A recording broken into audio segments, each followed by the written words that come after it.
কাছের প্রিয় মানুষ আসলে কিন্তু অসুস্থ মানুষও কিন্তু এমনি এমনি সুস্থ হয়ে যায়, যে কখন হাতের কাজ শেষ করবে, কখন রান্না বান্না করবে, আর কখন প্রিয় মানুষের পছন্দের জিনিস রান্না করবে। আসসালামু আলাইকুম। এই তো অনেক দিন পর আমার বাসার আমার সবচেয়ে প্রিয় মানুষ আমার বাসায় আসবে, তো আমি কিন্তু ওর পছন্দের খাবারই আজকে রান্না করব।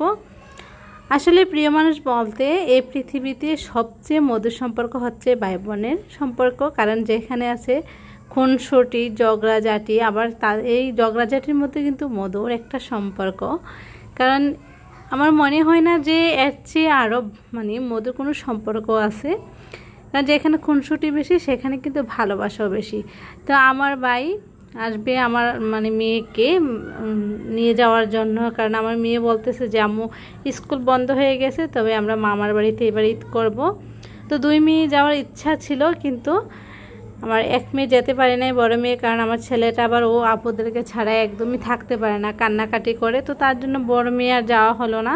তো ও বলতেছে আজকে বাসায় আসবে, তো আমি বলছি যে বাসায় এসে কিন্তু ইফতার করতে হবে, যেহেতু এখন রমজান মাস আর রোজাও কিন্তু দেখতে দেখতে একদম চলে গেছে।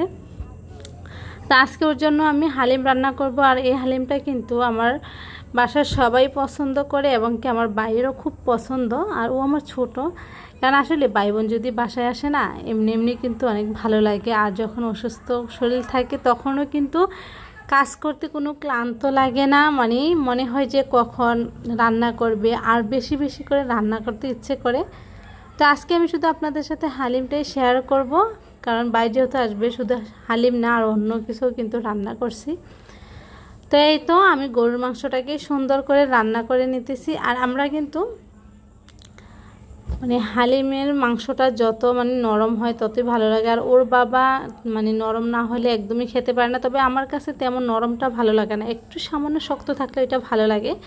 তো ওর বাবার জন্যই আমার বেশি করে মাংসটা সিদ্ধ করতে হচ্ছে।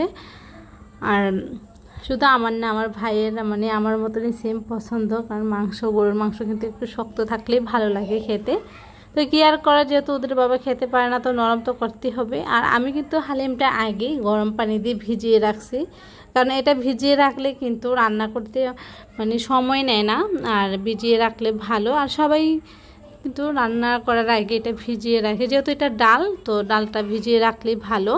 তো এই তো আমি কিন্তু মাংসটা রান্না করে তারপর হালিমটা দিয়ে দিলাম।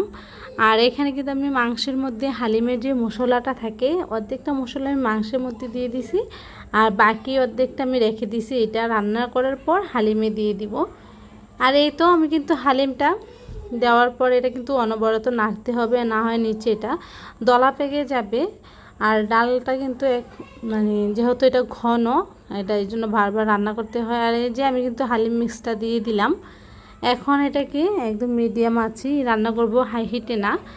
আর যেহেতু অনবরত নাড়তে হবে, আর হাই হিটে দিলে কিন্তু এটা লেগে যাবে। এই তো আমি কিন্তু গরম পানি করে রাখছিলাম, তো গরম পানি এখন দিয়ে দিলাম, তবে আমি পানি পুরোটা দিই নাই, যদি লাগে তারপর দিব। আর এটা কিন্তু ডাল সিদ্ধর উপর নির্ভর করবে যে আমি কতটুকু পানি দিব। তো এই তো আমি এটাকে ডেকে দিছি, আর আমি এখানে কিন্তু একটু পাতলাই রাখছি তরল, কারণ যেহেতু হালিম কিন্তু এটা সিদ্ধ ঠান্ডা হওয়ার পর এটা আরও ঘন হয়ে যায়, আর এটাই কিন্তু একটু পাতলাই রাখতে হয়। তো এই তো আমি কিন্তু হালিমটা রান্না করে ফেলছি। আর এদিক দিয়ে আমার ভাই কী করলো, ইফতারির সময় হয়ে গেল, কিন্তু ও এখনও আসতে পারতেছে না, কারণ রাস্তায় নাকি অনেক জ্যাম ছিল। তো কী আর করার, তো